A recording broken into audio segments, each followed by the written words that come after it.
obviously a very important issue to all of us around the country. We are here to examine our wildfire management policies, including the impacts of wildfire on communities and our current fire operations. Unfortunately, today may be a day where we struggle to find a whole lot that is positive about all of this. Over the last 50 years, we've seen a rapid escalation in the size, frequency, and severity of wildfires. The most often cited causes are severe drought, a changing climate, hazardous fuel buildups due in part to decades of fire exclusion, insect and disease infestation, and an explosion of non-native invasive species. These are big problems. They're daunting problems, and they're problems that are not easily going away.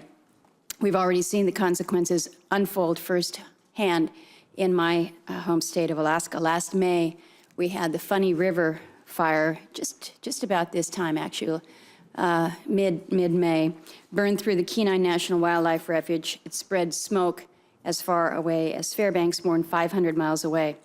The fire burned nearly 200,000 acres, or 300 square miles, before it was finally extinguished. It was the second largest ever recorded on the Kenai Peninsula. It threatened Kasilof, Sterling, and Lower Skilak Lake, forcing residents of those communities to evacuate. We're all thankful that there were no apparent fatalities. The Funny River fire was likely started by human activity, but the area has also changed dramatically in the last 20 years, due in part to mass spruce bark beetle kill. Grasses have replaced forests, and those grasses are simply more susceptible to fire. More than half of the peninsula's total forested land, nearly 1 million acres, has been lost, which is, of course, a worrisome sign for the future. Already this year, the concern back home is that we will have an aggressive fire season. We've had very low snowfall throughout the state. It's dry. I was in Fairbanks this weekend, and I cannot recall a time on the 1st of May when not only the rivers are out, but there is no snow anywhere, no snowpack anywhere. So the same factors that we are seeing up north and in the peninsula that are increasing the size, frequency, and severity of wildfires are also driving up wildfire suppression costs, both in actual dollars and as a portion of the total budget of the Forest Service.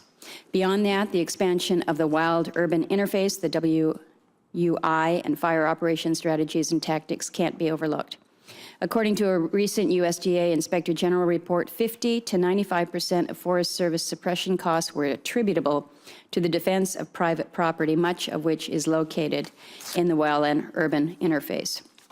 It is looking more and more like the Forest Service is morphing into an emergency fire service that throws everything that it has as every wildfire, whether effective or not. Last year was a good example there.